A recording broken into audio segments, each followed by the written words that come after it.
Support کر رہے ہیں یا ایسے ایلیمنٹس بھی ہیں جو ان دونوں کو, حکومت کو اور طالبان کو آپس میں لڑا رہے ہیں؟ کرمنل نکل آتے ہیں, وہ لوگوں کو بھی لوٹتے ہیں, لوگوں کے ساتھ زیادتیاں بھی کر جاتے ہیں, اسکولوں کو بھی تباہ کرتے ہیں, اور اکثر اسکول وغیرہ سے وہ سامان اٹھا لیتے اور بعد میں تباہ کرتے تھے. تو طالبان یہ کہتے ہیں کہ یہ وہی تخریب کار لوگ ہیں جو حالات خراب کرتے ہیں, اور مذاکرات کا عمل شروع نہیں ہوتا پھر سے. تو پھر بیرونی ہاتھ پہ ہوں گے, ایجنسیز بھی ملوث ہوں گے, اور یہ لوگ آئیں گے اور موقع سے فائدہ اٹھائیں گے, حالات مزید خراب کر دیں گے. اگر حالات اس قدر کشیدہ رہے تو نہ صرف پاکستان کے اندرونی محاذ پر ناخوشگوار اثرات مرتب ہوں گے, بلکہ ہمارے دشمنوں کو بھی اس سے فائدہ اٹھانے کا موقع مل جائے گا, جس سے حکومت اور عوام کی مشکلات میں اضافہ ہو سکتا ہے. اس لیے وفاق اور صوبائی حکومت کو مل کر اس مسئلے کا حل تلاش کرنا ہوگا.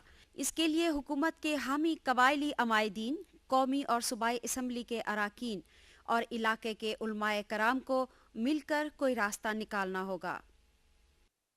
ابھی کچھ دن پہلے حکومت کی طرف سے جس طرح کے بیان آتے رہے ہیں امن کی صورتحال کے لیے, لیکن سوات میں یہ کچھ مختلف نظر آتا ہے. بہت جلد اور سڈن ایک چینج آئی ہے.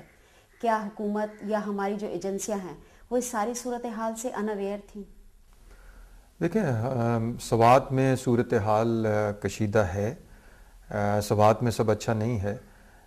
وہ پیریڈ جس میں کہ آپریشن بند کرنا پڑا, اس نے ایک اپرچونٹی دی, موقع فراہم کیا جو بھی وہاں اینٹی اسٹیٹ ایلیمنٹس ہیں ان کو دوبارہ آنے کا, اور انہوں نے واپس آ کے اپنے آپ کو دوبارہ وہاں ری آرگنائز کیا. اور وہ لوگ جنہوں نے ساتھ دیا تھا حکومت کا, سیکیورٹی فورسز کا, ان کو انہوں نے چن چن کے مارا. اس وجہ سے وہاں ایک خوف و ہراس کی فضا پیدا کی گئی, جس میں دہشت کو ایک ہتھیار کے طور پہ استعمال کیا گیا, اور لوگوں نے اب جو ہے وہ بہت جھجکتے ہیں اور کھل کے سامنے نہیں آتے ہیں سیکورٹی فورسز کی مدد کرنے کے لیے. اس وجہ سے یہ آپریشن جو ہے اس میں دشواریاں اور مشکلات پیدا ہو گئیں.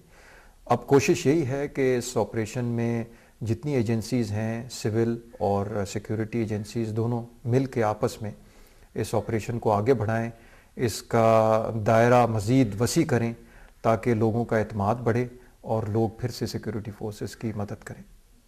ڈی جی صاحب, جو اسکول ابھی تباہی سے بچ گئے ہیں, جو ابھی تباہ نہیں ہوئے, ان کے لیے حکومت یا فوج کیا اقدامات کر رہی ہے ان کو بچانے کے لیے؟ فی الحال جو وہاں صورتحال ہے اس میں تقریباً سوات میں 1500 کے لگ بھگ اسکول ہیں, اور ہماری کوشش یہ ہے کہ جس علاقے میں سیکورٹی فورسز کلیئر کر لیں ایریا, وہاں کے اسکول بھی ان کے انڈر سیکورٹی آ جائیں تاکہ ان کی بھی حفاظت کی جا سکے.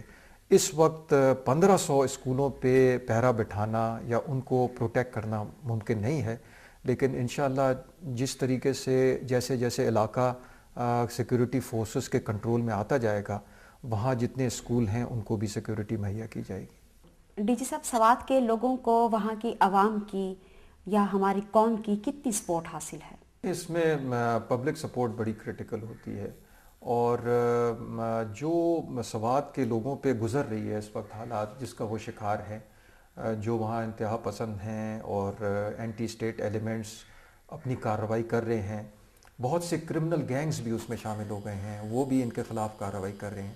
تو جو حالات ہیں اور جن حالات سے وہ گزر رہے ہیں, جس طریقے کی ان کو سپورٹ ہونی چاہیے باہر سے, پبلک سپورٹ جو ہونے چاہیے قوم کی طرف سے, وہ اس وقت نظر نہیں آ رہی. میرے خیال میں وہ اور ہونی چاہیے. انتہا پسندی کو روکنے کے لیے جس طرح کے فوجی آپریشن کیے جا رہے ہیں یا جو اقدامات حکومت کر رہی ہے, کیا فوج, سیکورٹی ایجنسیاں اور صوبائی حکومت میں کوآرڈینیشن ہے؟ دیکھیں, فوج تو وہاں سیکورٹی آپریشنز کی انچارج ہے, وہ سیکورٹی آپریشنز کر رہے ہیں, اور اس میں کامیابی اس وقت ممکن ہے جب کہ کوآرڈینیشن سب کے ساتھ ہو. اس لیے کہ سول ایجنسیز کی بھی اتنی اشد ضرورت ہے جتنی کہ سیکورٹی فورسز کی. کوئی بھی سیکورٹی آپریشن اس وقت تک کامیاب نہیں ہو سکتا جب تک نمبر 1 ایک تو پبلک سپورٹ اس کو نہ ہو. پبلک سپورٹ بڑی ضروری ہوتی ہے. اسی کے ساتھ ساتھ جو سول ایجنسیز کام کر رہی ہوتی ہیں بشمول پولیس اور پیراملٹری فورسز کے, وہ جب تک موجود نہ ہوں اور سیکورٹی فورسز کے ساتھ کام نہ کر رہی ہوں, اس وقت لوگوں کا اعتماد مکمل طور پہ بحال نہیں ہوتا ہے, اور آپریشن کو کامیاب بنانے میں یہ چیز بہت ضروری ہے. اس وقت وہاں جو پولیس اور سیکورٹی پیراملٹری فورسز کی نفری ہے وہ بہت کم ہے، وہ پوری ہونی چاہیے، اس کے لیے صوبائی حکومت کوشش کر رہی ہے، اور اسی کے ساتھ ساتھ جو وہاں نوٹیبلز ہیں، لوکل لیڈرز ہیں، ان کی مدد بھی چاہیے، جو کہ ابھی تک اتنی کھل کے سامنے نہیں آئی ہے۔ ابھی کچھ دن پہلے وہاں پشاور سے حکومتی نمائندے گئے تھے، انہوں نے پریس سے بھی بات کی ہے، لوگوں سے بھی بات کی ہے، سیکورٹی فورسز نے ان کو سیکورٹی بھی فراہم کی ہے، اسی طریقے سے افضل لالہ صاحب ہیں، ان کو بھی سیکورٹی فراہم کی جا رہی ہے، اور وہ اس وقت ایک نمائندہ موجود ہیں۔ اس پیٹرن پہ اگر اور لوگ سامنے آئیں گے اور اپنے علاقے میں آئیں گے اور لوگوں سے بات چیت کریں گے، ان کا اعتماد بحال کریں گے، تو کوئی وجہ نہیں ہے کہ سیکورٹی کی صورتحال بہتر نہ ہو۔ ڈی جی صاحب، سوات کا کافی حصہ جو ہے وہ اس وقت مقامی انتہا پسند جو لوگ ہیں ان کے انڈر ہے، تو اس کی کیا وجہ ہے؟ کیا ہماری فوج کو کوئی دباؤ کا سامنا ہے؟ سیکورٹی فورسز سوات کے بیشتر علاقوں میں موجود ہیں، اور جہاں جو بھی ان کے رینج میں ہیں علاقے، ان میں آپریشن بھی کرتی ہیں۔ کوئی ایسی صورتحال پیدا ہو جائے جس میں کہ سیکورٹی فورسز کی ضرورت ہو، سیکورٹی فورسز وہاں کارروائی کر رہی ہیں۔